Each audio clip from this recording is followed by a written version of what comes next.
Pleasure to have all the business leaders right here under the roof.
Of great grace and growth from India's heroes. So, ladies and gentlemen, join me in welcoming our panelists, power packed panelists. First up, we have Head of Media and Digital Marketing, South Asia Kellogg's. We have Ms. Sonam Pradhan in the house. A big cheer. Let's get on stage. Lovely energy. Come on, cheer. Joining us as the panelists, we have AVP Marketing from Imami. Put your hands together for Ms. Tuchi Singhal in the house.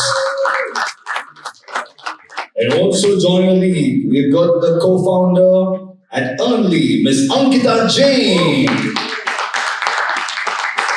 And to moderate this fantastic session, we have our senior correspondent from E4M. Put your hands together for the moderator, Janeet Kaur. And this session is in safe hands of Janeet Kaur because I love her intellectual ability to ask questions. She just asked me a question sometime back and I'm still spellbound. Yes. No, I'm not going to give it away. But can we have a round of applause? The Shiros in the house. Take it away, please. Thank you everybody. Thank you so much for joining us, and since this is a post-lunch session, I will request all the panelists that even though Ankit, you've given me a script, we are not following one. Sorry for the same, but that's how it is. I have the mic, I have the stage, and it goes according to me now. Okay, so I'd like to start with a very hard-hitting fact that even though this panel, we are delighted to be on stage, I know all of us, we have media veterans in the presence of us. But at this moment, having said that, the world works on merit. The world works on hard work. The world doesn't work on gender. In the corporate space, the discussion of all, in the boardroom specifically, the discussion of Nari Shakti is not there anymore. It's a long gone discussion. So we need to change the narrative of the discussion, and hence we will not be following the script.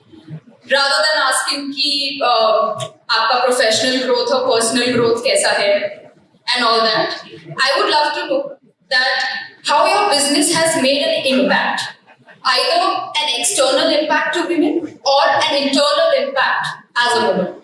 So, starting from Sonam, please tell me.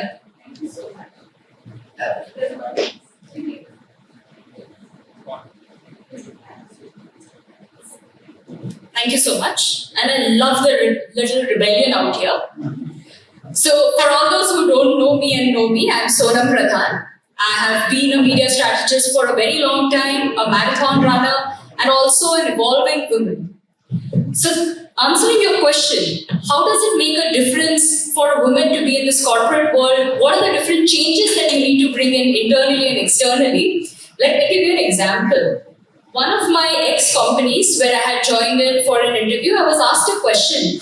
Are you comfortable being in a room full of men and placing your point of view? For a person who comes in with so many years of background, that came as a shock to me. Should I laugh at this person? And then that's when I realized, no, it was actually a serious question. And I said, don't you worry, I will make sure that I place my point of view irrespective of the gender in that room. And that's where I was able to bring in changes in that company, seeing to it that the television commercials that got released from that company saw to it that a woman was sitting in the driver's seat. And that was the change that I was able to bring into that company. This is the kind of small instances, where every woman has to prove herself. Similarly, when it comes to even us internally, we have to show that we are more than others just because we are women. And that's where we have to justify ourselves. So I hope I've answered that question for you. Hi everyone, I'm Shuchi. So I think just carrying on, we kind of get stereotyped. Of course, there's a lot of jokes on WhatsApp all around stereotyping women. I think one of the things I have done is actually call it out, saying it is not really funny. People do mind it, but I think they do understand that point of view.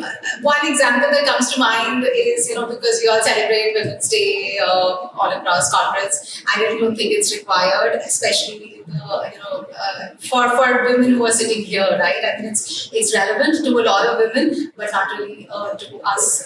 But anyways, because that's done as an annual event.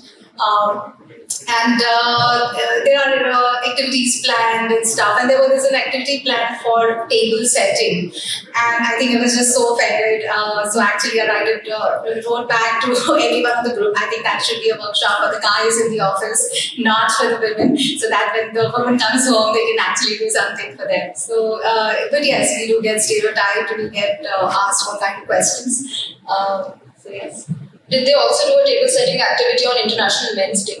Shouldn't they? I mean, everybody knows cooking and table setting now, right?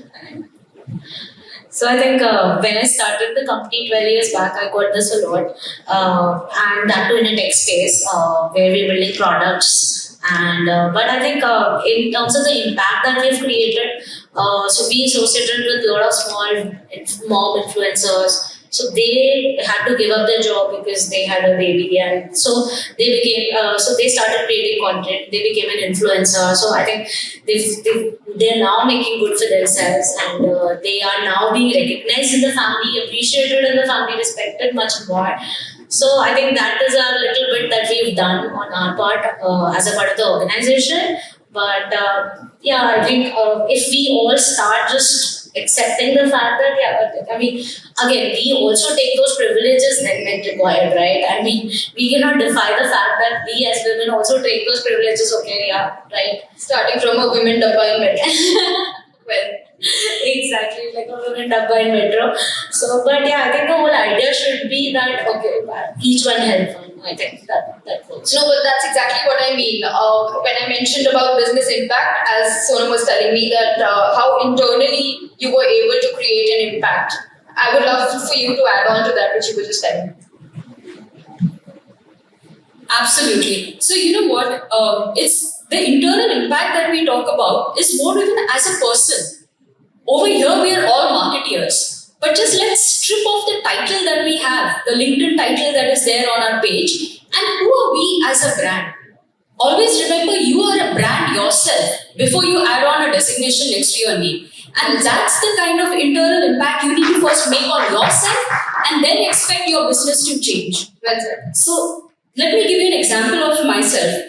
For a woman to change industries, it's all the more difficult. I mean, let me put it one step behind. For any person to change industries, it's difficult.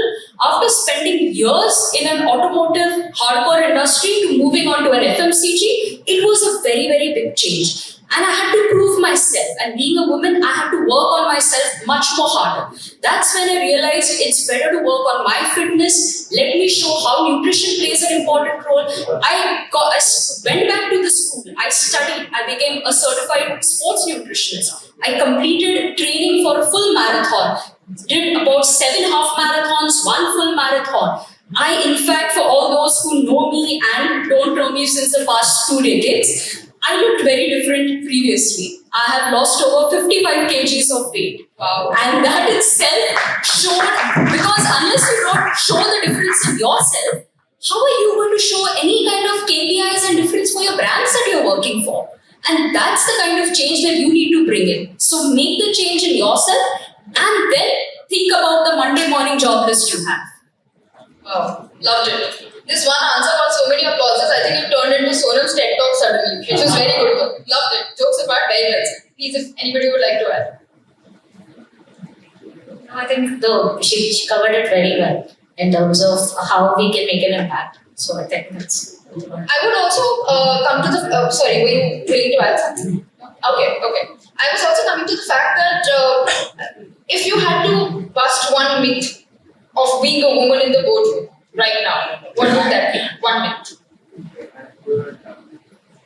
Anybody can begin. I think one myth is that women are too emotional, and that's the space they operate on. I don't think that's true at all. Okay. I think we can make far more rational decisions than men. Definitely add on that. Did I hear a laugh on that? Yeah, definitely. And let's take a look at that as well. I think one of the incidences I remember reading was of Miss Indra Nooyi, who was the ex-CEO of PepsiCo. You know what she used to do? After a great project completion and all, instead of sending an acknowledgement letter to the team member, she used to send an acknowledgement letter to the parent of the team member. Yeah. That is the kind of powerful empathy comes from a great leader, and it had nothing to do with the kind of the work that has been done or whether it's good, bad, ugly. I think all of us, and I'll be honest in saying, we are all looking for validation. Whether it's on Instagram, whether it's on LinkedIn, whether it's in the day-to-day life, whether it's from our parents, loved ones, or our superiors at office. And to get that kind of validation from your parent when he or she reads that letter, I think that is the biggest reward a person can get. And this kind of leadership comes from a person who knows what empathy is. And empathy cannot come into a boardroom if you are not emotional. So I think, as you rightly said, being emotional is not a negative thing. It is one of the most powerful things that a person can have. And please be emotional is the message that I would leave. Wow, you're on fire. Yes. One myth I'd like to bust is that women bosses are not very strict.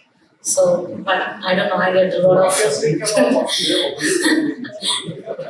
No, I think I get a lot of that. I think women bosses are more strict. We have a lot of managers in our company, and I think they are more particular about the entire organization and their departments. I feel they're quite strict. Awesome. Coming to the part, I would love to know one leadership learning that all through the years of your career you have learned about grit, grace, and growth. Anybody of you can begin. Take your time. Okay. I don't know whether it's just a professional life. I think it's a life you lead, and I think having grown through a lot of personal challenges helps you in your profession. I think you're able to really kind of look back and say this is what is important and this isn't. Taking on from her, I didn't mean to say that you shouldn't operate from an emotional this thing. I think women are more empathetic as leaders. We're also, I think, far more multitaskers because we're we have to do it as part of our daily lives. And that helps you, as I said, I think take a step back, prioritize, and help the team grow as well. In my personal life, I think the way I see my growth is if I see my team grow. That for me is more important because then it really made a difference. Amazing. Anybody else? Yes, sir. I think for me, if I have to take one leadership quality that you need to have, as a person, as a woman, you should always remember that, there is grace in everything. There is grit in everything. Simon Sinek once said, and this was something that he was talking about Navy SEALs, that, if they have to go for an elite mission, what is it that they do? They don't choose the most top performers on their team. They actually choose somebody who has the highest trust quotient. And that's what you should be looking out for when it goes to leadership qualities. I would love to build a team that has a lot of trustworthy people who have my back. Because when faced with chaos, I would love to have people who are not screaming out of the room, but I know that they're going to get the work done. So I think that kind of leadership and the grit and the style is something that we should all have. Amazing. I think I'll go at early we look at passion.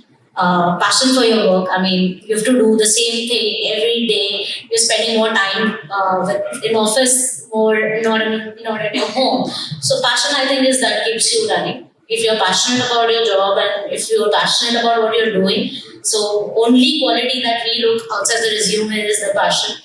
And for me as a leader, passion has worked, and that's what keeps me going as well. As Shuchi mentioned, I think multitasker, the keyword, I really like that fact. I would love to know, we know most women are multitaskers, they have too much on their plate always. Just like my mom, I've seen her come home at 9 totally drenched and drained out of the whole of socializing, work and networking that she does all day.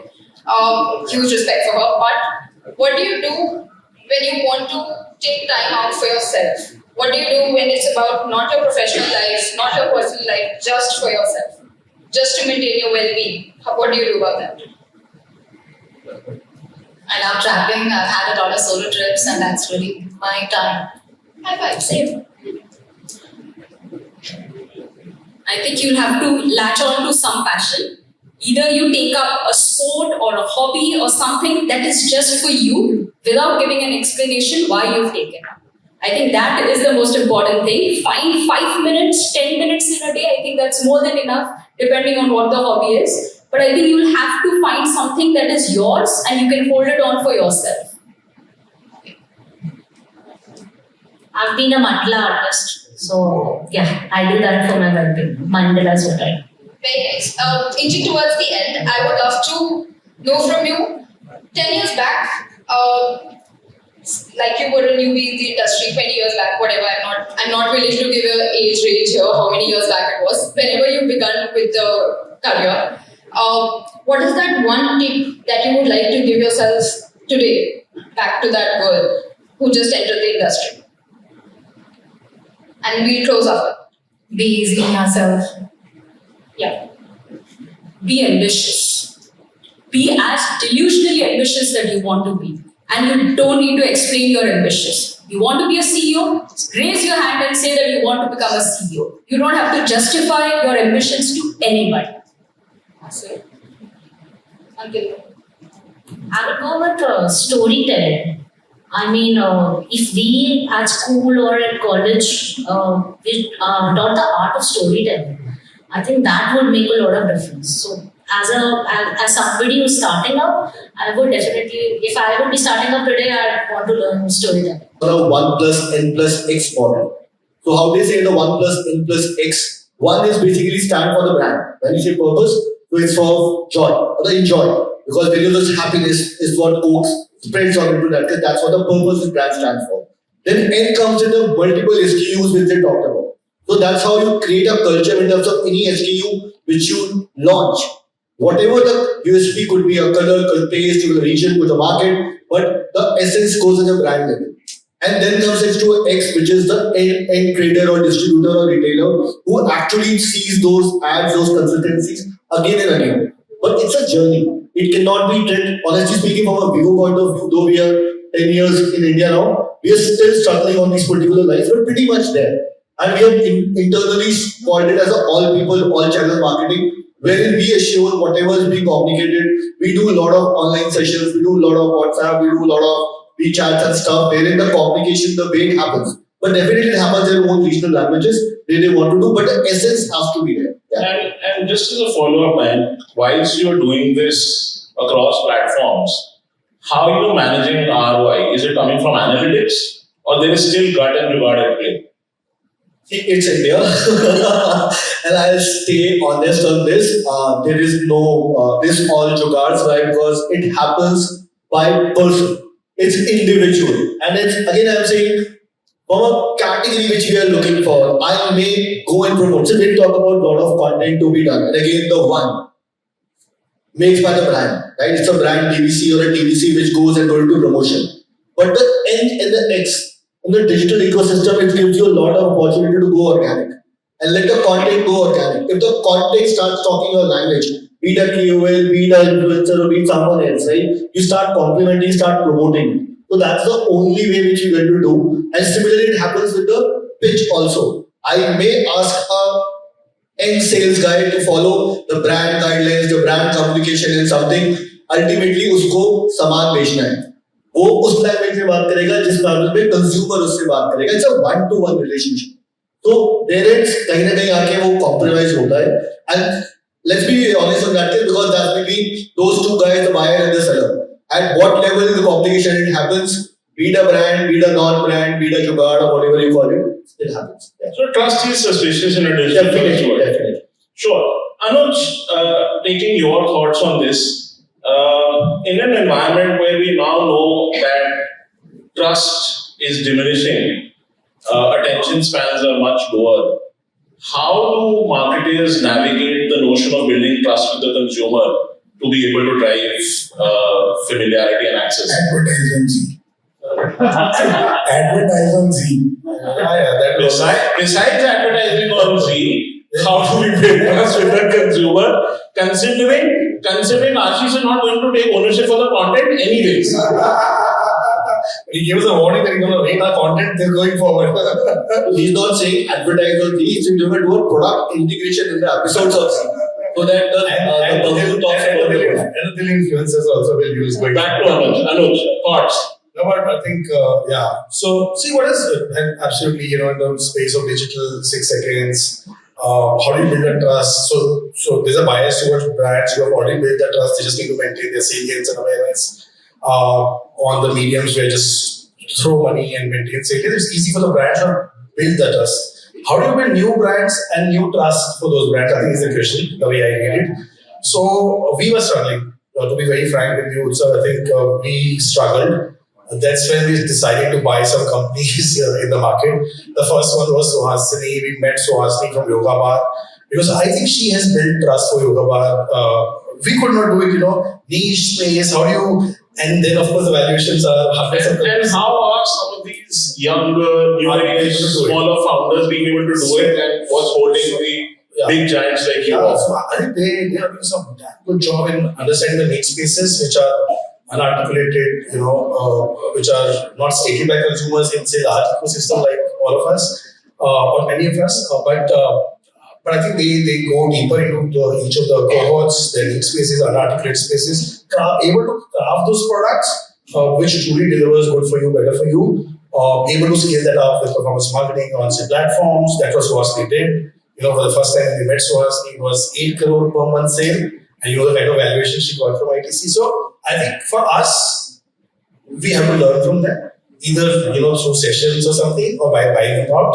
But for people who are on the other side who craft these brands, I think hard work in crafting those, understanding the unstudied needs, and then crafting the products. Got it. And in the same vein, Ashish, taking your thoughts, in an environment where we're doing addressable TV ads, programmatic, getting deeper with consumer insights, are we standing at the cusp of over-serving our consumers and bordering on sort of a no ad revolt? And how are you viewing this scenario where there is bombardment and slightly bordering on indiscreet? Okay. Ashish or Arijit में थोड़ा सा confusion हो गया. But yes, you're right. Otherwise, Netflix wouldn't have been there where it is today, and that's why no ad revolt is happening because people don't want any kind of forced message, and that's what advertisement do. So I have to say, I'm in that business. I earn my money from that, but ultimately, there is a huge consumer today wanting to completely have unfiltered way of consuming content and their own. Why is VOD working today? They want on demand. They don't want things to be forced to you, right? But at the same time, there is a parallel world which is surviving and thriving, which, when given in a regulated manner, consumer are willing to accept.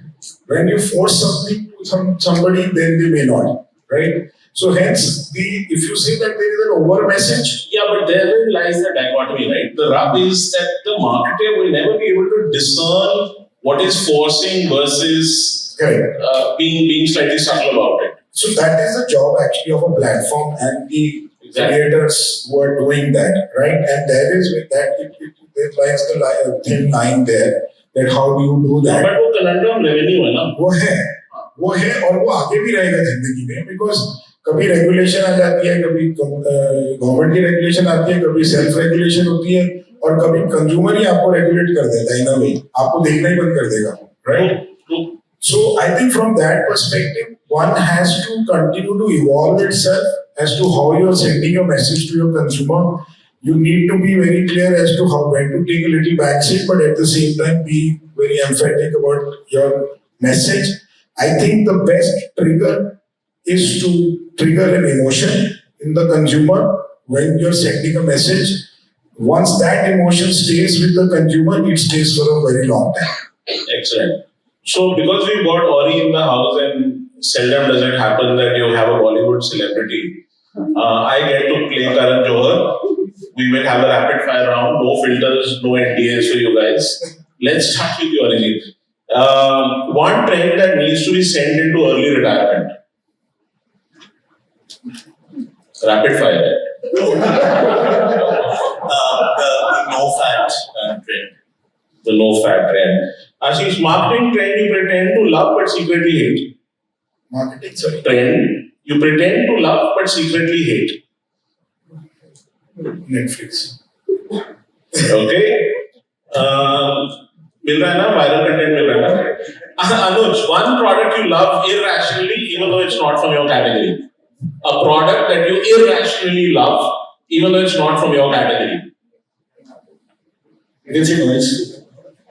I was hoping it was a subtle plug. A lot of alcohol brands are here, so I think irrational love for alcohol. Man, one campaign that you saw and said, damn, wish I had done it. Yeah, Rapido. Okay. चलो कुछ तो पैसे वसूल हो गए. I'll have to request Ankit to at least ensure my check gets given to me in time. Well, that was our time, Ankit. We'll open it for 2 questions for the audience in case they've got something that they want to ask the panel. By all means, shoot right ahead. Thanks for the recommendation. It truly speaks a lot about you. Thanks, Amandeep. So when we say build for now, we believe now is today. Now is relevant and now is also tomorrow, because when you build for today, you're making it for a long-lasting community for tomorrow. That's where the build for now philosophy comes in. That's our motto.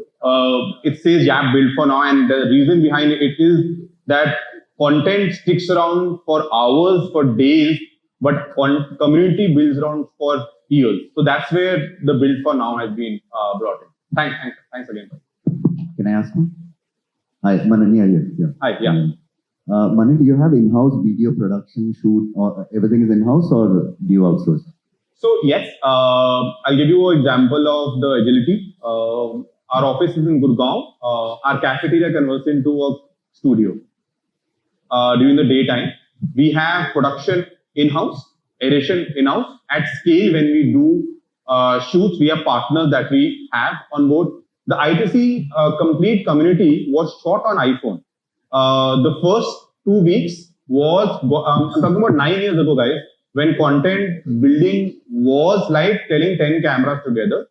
We actually got on board an influencer who spoke to 20 content creators, make them realize how content can be shot. We got production in-house to the scale that we made 100 videos with iPhone. Edited it in-house. That's the scale. And with large camera setups, when we do production at scale, we need some external help, we get them on board. Thanks. Hi, ma'am. Anuj here from ITC. I think great presentation. I think thank you for sharing your thoughts on the same. There's a thought which we have within ITC Foods is to set up a in-house content factory, and it's in advanced stages of that thought because I think some leading other FMCGs are also in that stage. What are your thoughts on the same? Do you think the relationship of setting up a content factory and community factory in-house, do you think that relationship can go forward? You know, and what are your views on from the industry perspective? And do you think you can play a role? See, we're working with a lot of brands where we do co-creation in the sense. Why having an in-house team works, I just feel the in-house team gets too overwhelmed by daily tasks and by the surround noise. Because when you are at your own office trying to create content which shouldn't be as per what's going trending, we all get overburdened by it. We have actually partnered with brands where we have a production crew growing every week and shooting content. For IndusInd Bank, we do this. We send one person a week who goes, shoots 4 videos and comes out. So like a fraud awareness, which is a part of every banking world, we are creating content on a weekly basis, maybe some 20 odd content across different brands. But that's at their office and scaled to help them grow their in-house capability. So we do that. And as a follow-up, when I was interacting with your team over the last few hours, I'm sure you guys have interacted with the Ashirwad team and Bingo team in the past. But I have also invited your team that because ITC Foods will be double-clicking on chocolates over the next 2 to 3 years. So we'll take that engagement forward. Thanks a lot. Thank you. Understand it's a Friday, so I'm not going to keep it very long. And trust me that this is not going to be a sales pitch. But what I want to do is talk to you about one of the oldest pieces of technology residing in our home since decades, which is the television. Now, let me start with a question. Let's say, Pratik, what is the last content that you watched was like truly gripping? Which was that content and where did you watch it? Adolescence on Netflix. On Netflix. Amazing. Okay. Let's go to Anuj. Which is the last content that you watched that you really, really liked? Technically, my team shared something, but I can't talk about it. So. Okay. And I'm sure that you might be streaming it on a television. So what I'm getting at is that if I ask you guys, majority of you would say the content today that you are watching is majorly on streaming and not on linear television, which says that our entire television era has shifted from linear television to connected television. And that is what we are here to unlock. And through this presentation, I'm just going to take you through some very interesting statistics on how we see the Indian consumer and the Indian TV household, redefine on how brands like you connect with those guys. So, hello again, I'm Nishit. I'm the head of sales at Samsung Ads in India. And more importantly, I'm obsessed with the way that TV has evolved over the last decade or so and how we can actually see this grow into a huge or an absolutely new era where TV actually starts with streaming. I've had the privilege of working at the intersection of media, tech, and advertising for the last 15 years. And what I'm here to unlock for you today is to understand how you can actually redefine your strategies and how you can actually capture the audiences today, which are called as the missing millions. And we'll talk a little bit more about the missing millions as we move ahead in the presentation.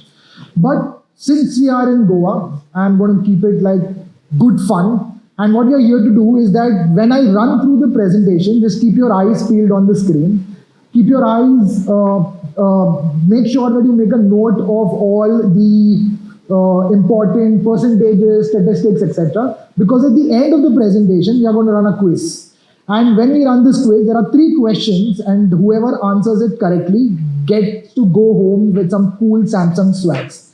And at the end of these 3 questions, there is going to be one bumper question, and whoever answers it correctly will go home with some new Galaxy Buds from Samsung. So make sure that you raise your hand when I ask that question, and Amar will help me out in choosing whoever is the person who raises the hand first. Sorry?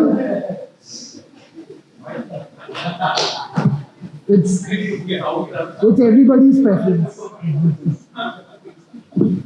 Well, thank you for making that joke. Thank you. Anyways, so when we talk about television, if you look at television 10 days back, it used to be a screen at our homes, which used to only show set-top box content or cable TV content. But today, the TV has actually transformed to be a very intelligent hub of not only entertainment, but you can also learn a lot from television. You use television today to look at cooking shows, learn how to cook. You look at the television today to play games, which is again a part of your entertainment. So the TV today understands your preferences. Like Pradeep rightly mentioned, so whenever he switches on the TV, might be that he might get a preference to watch content which is similar to the one that he watched on Netflix, which is adolescence. So TV today understands what you are actually watching and what you would be interested in watching. So it has gone from being called as the idiot box to right now actually being called as the smart box.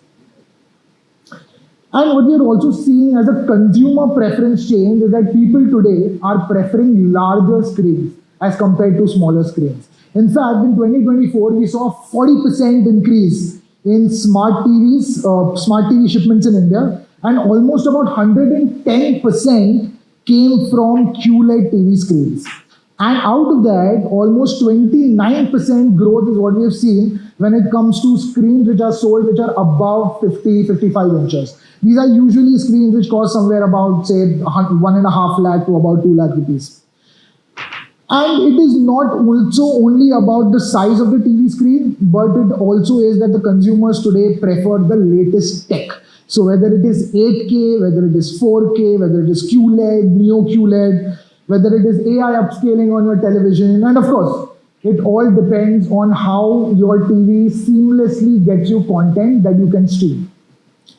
Today, the TV is sitting at the convergence of linear, AVOD, fast, and live streaming. Also, interestingly, if you go just about a couple of years back, smart TV was considered to be a phenomenon which is very centric towards the tier 1 of the urban cities. But it is no more the case. In fact, if you look at the Samsung TV households across India, although Maharashtra and Telangana dominate the total TV active households, but almost 20 to 30% of our TVs today reside in the tier 2 or the smaller towns. And you could ask that, why do we see this switch? It is usually because of the adoption, because the availability of regional content, TV screen prices have gone down drastically, and the availability and affordability of internet which is there across India today. Have a look at this graph. This is a very interesting statistics. For almost all brands in India today, the majority amount of TV sales happen during the festive season, which starts somewhere in the month of August and goes almost till November, December. This is where the major TV screens, selling of TV screens happen. And what you've seen is we have seen a 28% growth when it comes to the cord cutter audience. What I mean to say is that anybody today who purchases a new television goes from either a cord shaver to a complete cord cutter.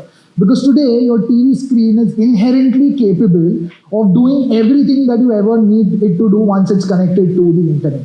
So this is a very important statistic.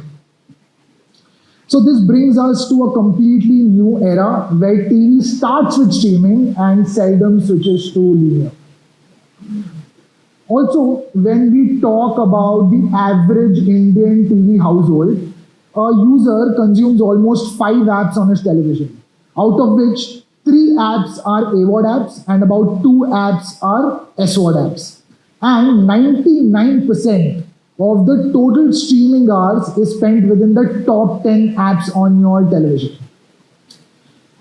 Also, when you look at the average TV consumption time, an Indian user spends almost about 40 hours watching television per month.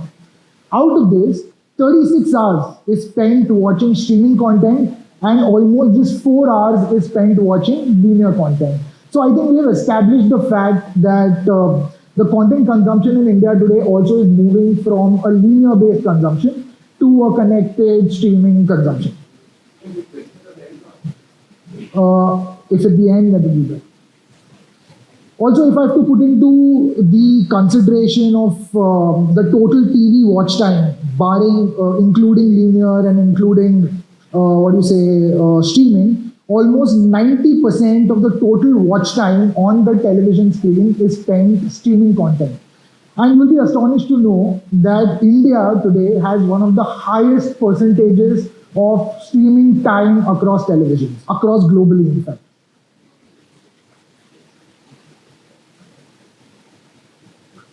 Also, all of us as marketers, media buyers, planners, we are privy to how TV inventory used to be bought, which is during the national prime time and the non-prime time.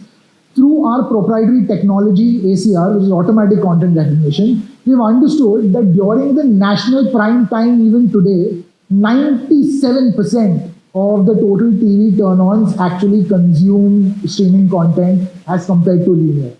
Even if we look at the graph when it comes to only linear content consumption, it has to be about 10% on average, but during the national prime time, it actually reduces down to just 3%.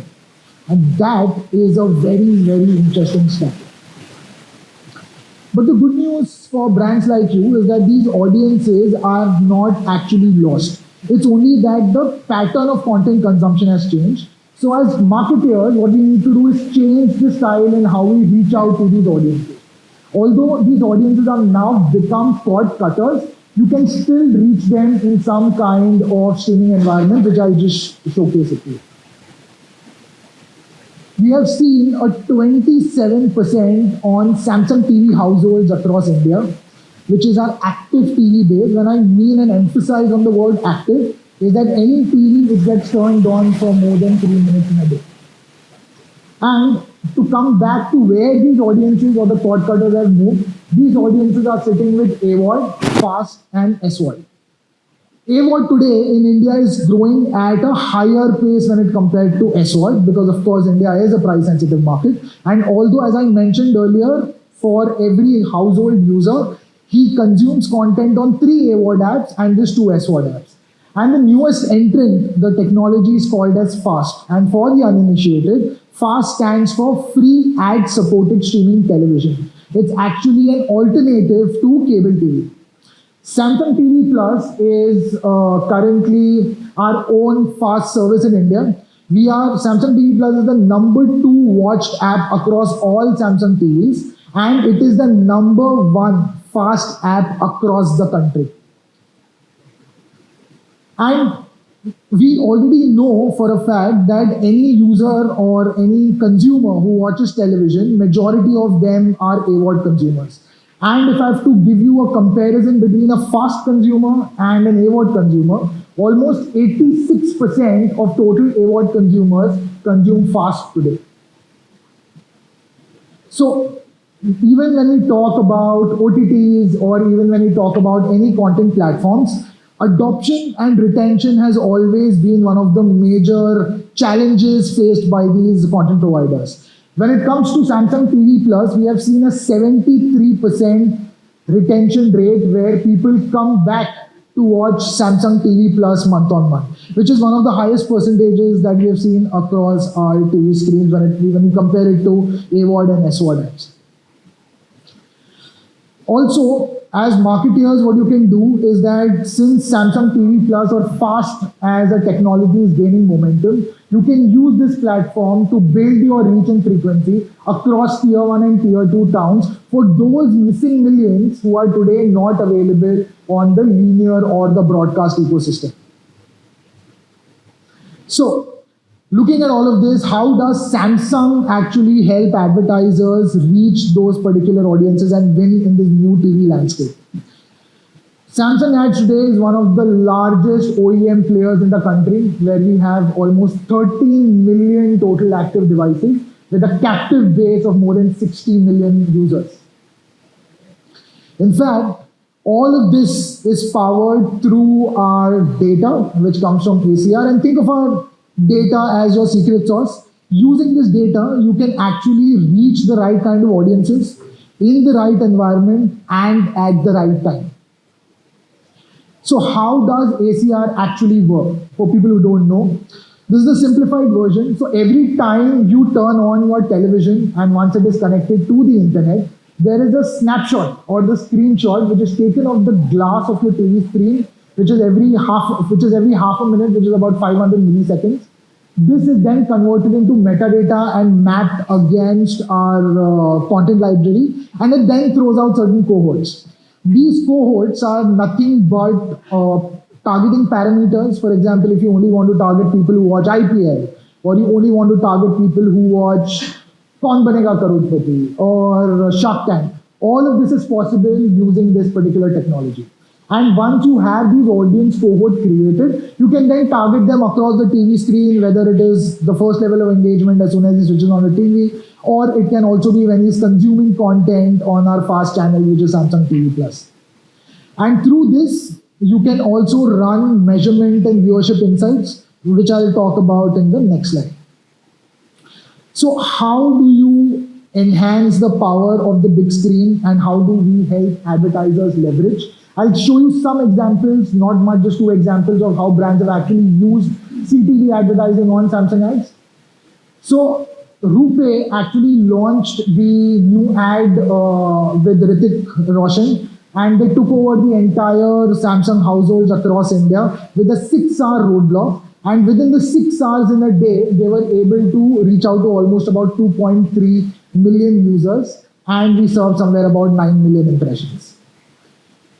Secondly, we have Mercedes-Benz, who was able to capture the CTV environment within Samsung Ads for an entire day in the most coveted inventory in India, which was the ICC Champions Trophy Finals. Again, through this particular activity, they were able to reach almost 3.4 million Samsung TV devices in India, which means that they were able to reach out to almost 1.2 crore people in the entire day. So when you invest with Samsung Ads, you are reaching the right audiences, and through the data that we provide you, you are able to drive better outcomes for your brand. So when we talk about measurement capabilities, you get the standard Jing Bang, which is your detailed reporting, which is impressions, CTR, VCR, etc. But you can also dwell deep into the advanced measurement metrics. One of it, which is called as linear incremental reach, or incremental reach over linear, which means that if you're running an ad on broadcast television, you just have to give us that ad. We can fingerprint that ad across all 13 million Samsung devices, and we can give you a report, which is an exposure report, which will tell you that after spending multiple dollars, how many Samsung TVs were actually reached with your linear or broadcast ad. Then you can use this data to retarget the non-tapped audiences across all our Samsung TVs. This is one of the most powerful use cases which even our counterparts in the Western countries are using. And for brands who prefer to do an independent BLS, we have tied up with Kantar, and through Kantar, you can run a pure CTV BLS for your campaign.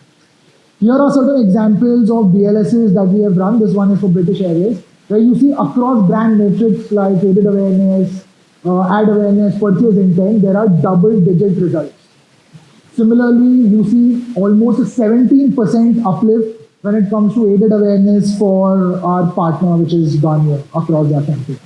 So CTV advertising today really works, and what it gives you is the ability to drive your campaigns through a lot of data and actually measure when it comes to the ultimate outcomes for your brand. So to recap, what we have is that through Samsung Ads, You can actually reach the audiences which really matter for your campaigns. You can make the right decisions of how you want to run the campaign through the data and insights that we provide you. And when you run with us, you are proven to get the desired result that you're actually hoping for. So that's what Samsung Ad does today. And again, since we are a small startup within a huge conglomerate, I again take this opportunity to thank you all of you for your patronage in helping us turn 5 this year. So thank you so much. And just before I end this presentation, I move on to the fun part, which is the quiz. So Amar, are you ready? Awesome. So the first question is, what percentage did the number of cord cutters within the Samsung TV household increase by? Anybody? Hands. Love the enthusiasm. Rule. Hands up first and then we come to you. Samsung is getting there. Okay, I just have one, sorry, and I meant to. I just wanted to understand from a basic from point of view is that let's look at the topography. Yeah. Topography says 400 million TV users. उसमें SD और HD दोनों हैं. Then you have about same number of handheld users, and you have CTV streaming thing. This is all about streaming, right? All about. That's 40 million. Yeah. Okay. So this entire thing is targeting that 40 million. Right? 40 million, absolutely. Okay. Yeah. So isn't it just a very small case as of now? It's a good question. It is. But if you look at how the TV landscape is changing, if you go today to buy a new television, would you prefer an old television? No. I'm talking from an advertising point of view. I will definitely, anybody and anybody will go and buy a smart TV. Yeah. Okay. But I'm just saying from an advertiser point of view, if I were to park my money, and I'm one of the biggest advertisers in the country for CTV guys. Yeah, so applause for Rapido for that. But I'm just telling you, for me, first it is TV because it still gets the rooster going. Absolutely. Second is the handheld. And third is for the people like this, all the people who are watching Netflixes all over the world, the most promiscuous people, they're not loyal to anything. कुछ भी देखते हैं, कभी भी देखते हैं. So, that was my point of view. Yeah, absolutely. So CTV right now is a very small universe. But as we know, this is the eureka moment of TV when handsets were launched with the touchscreen. So in the next 5 years is where we see CTV becoming so big. So for the mass advertisers like say Anuj, yourself and the other FMCG brands, you would look at CTV in parallel to what a TV offers. But the audiences that we cater to are those missing millions who have switched from linear to connected television. And these guys cannot be reached on your normal linear television. And just to support that answer, I'll give you an example. We did the linear reach extension for one of our FMCG brands. And what we got to know is after spending almost 20 to 30 crores per campaign on linear television, their exposure on connected TV, which is Samsung connected TV, was just about 3%. So which means that the entire, and I understand the audience size will be small, which is within the 13 million, but these are the audiences who are actually, cannot be missed by you as an advertiser. You still have to reach out to them. So you can look at, so it's never going to be that CTV might overtake TV in the near future, but these are the audiences that you actually cannot miss. So that is the. Thank you guys. And a big round of applause for Samsung Ads. Thank you. As you see, I'm the daddy in the house. And I'm right now just before the stand-up comedy.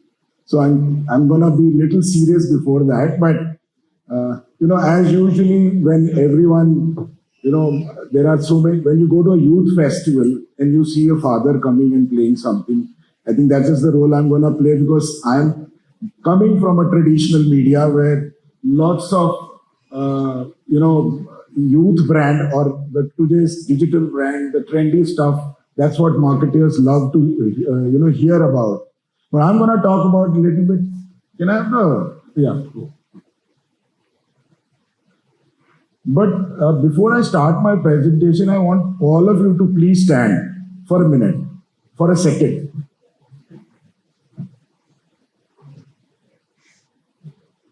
But that was a 5-second silence for the so-called call for death of television. So they keep standing. Just before me, a lot of people have written of linear TV. So and I had Pavandeep just about before me asking the same question. So thank you for my brand ambassador for the linear TV. TV's reach, impact and effectiveness is still unparalleled. TV reaches to 900 million viewers every month. I think it is still bigger than YouTube in the country. I don't need to tell this to everybody. And there is still room to grow. By the way, there is 70 to 100 million households that still remain TV dark. So while there are some cord cutters sitting in the metros who are doing that, there is a large population which is still don't have TV, and they're gonna upgrade to not smart TVs, of course, unless smart TVs come at that cost. So what is happening is that even the TV industry guys knows that there's a lot of rechurn of television happens. It goes to tier 2, tier 3 towns, and that's how the TV penetration is increasing. So 70% of TV is penetrated in India. I mean, we have approximately 110 million, even pay TV households today. About 40 to 50 million free TV households or free dish TVs which are there, and of course now there is 30 to 40% CTV households also now being part of as a smart TV.